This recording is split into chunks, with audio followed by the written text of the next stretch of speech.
হযরত জিবরাইল আলাইহিস সালাতু ওয়াস সালাম দৌড়ে চলে গেলেন জান্নাতে।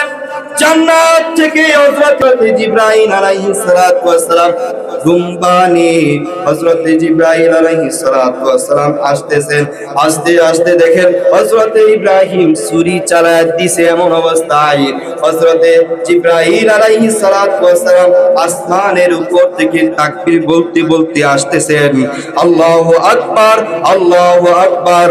এই তাকবীর যখন দিছেন, দেওয়ার পর সাথে সাথে ওই ছুরির নিচে হযরত জিবরাইল আলাইহিস সালাতু ওয়াস সালাম জান্নাতি সেই দুম্বাটাকে দিয়ে দিলেন। হযরত ইব্রাহিম আলাইহিস সালাতু ওয়াস সালাম ছুরিও চালায় দিলেন। হযরত ইব্রাহিম আলাইহিস সালাতু ওয়াস সালাম মনে করলেন যে আমার সন্তান কুরবানি হয়ে গেছে, এই জন্য চোখের বাঁধন খুলে ফেললেন। খুলে ফেলে দেখে যে হযরত ইব্রাহিমের সন্তান কুরবানি হয় নাই, দুম্বা কুরবানি হয়েছে। দুম্বা কুরবানি দেখে হযরত ইব্রাহিম আলাইহিস সালাতু ওয়াস সালাম বললেন, লা ইলাহা ইল্লাল্লাহু আল্লাহু আকবার। এটা পড়ার পর হযরত ইসমাঈল আলাইহিস সালাতু ওয়াস সালাম পাশে দাঁড়ানো। এটা দেখে আল্লাহ রাব্বুল আলামিনের শুকরিয়া আদায় করে বলে, আল্লাহু আকবার ওয়া লিল্লাহিল হামদ। তিনজনের এই তাকবীরটা আল্লাহ রাব্বুল আলামিনের কাছে ভালো লাগলেন, আল্লাহ রাব্বুল আলামিনের কাছে পছন্দ হয়ে গেল।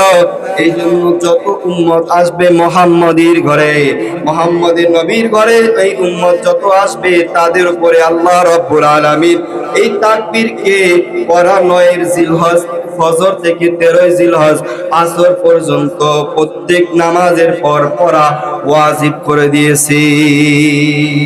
আইয়ামে তাশরীক এর ইতিহাস হলো হযরত ইব্রাহিম আলাইহিস সালাতু ওয়াস সালাম যখন ছুরি চালাইতেছিলেন, এমন সময় জিবরাইল আলাইহিস সালাতু ওয়াস সালাম উপর থেকে তাকবীর বলতে বলতে আসতেছে, আল্লাহু আকবার, আল্লাহু আকবার। যখন দেখলেন ইব্রাহিম আলাইহিস সালাতু ওয়াস সালাম আমার সন্তান কুরবানি হয় নাই, কুরবানি হয়েছে দুম্বা, তখন সে বললেন যে লা ইলাহা ইল্লাল্লাহু আল্লাহু আকবার, আল্লাহু আকবার। এটা পড়ার পর হযরত ইসমাঈল আলাইহিস সালাতু ওয়াস সালাম কুরবানি হয় নাই, পাশে দাঁড়ায় আছে, তিনিও আল্লাহ তাআলার বরত্ব করলেন যে আল্লাহু আকবার ওয়া লিল্লাহিল হামদ। আল্লাহ তাআলা বড়, আল্লাহ তাআলার প্রশংসা সবচেয়ে বড়। কথা বলেন ঠিক? এই তাকবীরটা তাদের কাছে ভালো লাগলেন। এই জন্য মুহতারাম হাজিরিন, আমাদের সামনে দিন আসতেছে এই তাকবীর প্রত্যেক নামাজের পর 9 জিলহজ আসর থেকে 9 জিলহজ ফজর থেকে শুরু করে 13 জিলহজ আসর পর্যন্ত মোট এই সব নামাজের পর আল্লাহ রাব্বুল আলামিন রাসূল সাল্লাল্লাহু আলাইহি সাল্লামের মাধ্যমে জানা দেন যে প্রত্যেক নামাজের পর মুসলিম যারা আছে তারা একবার পুরুষরা জোরে জোরে বলবে এবং মহিলারা আস্তে ধীরে বলবে।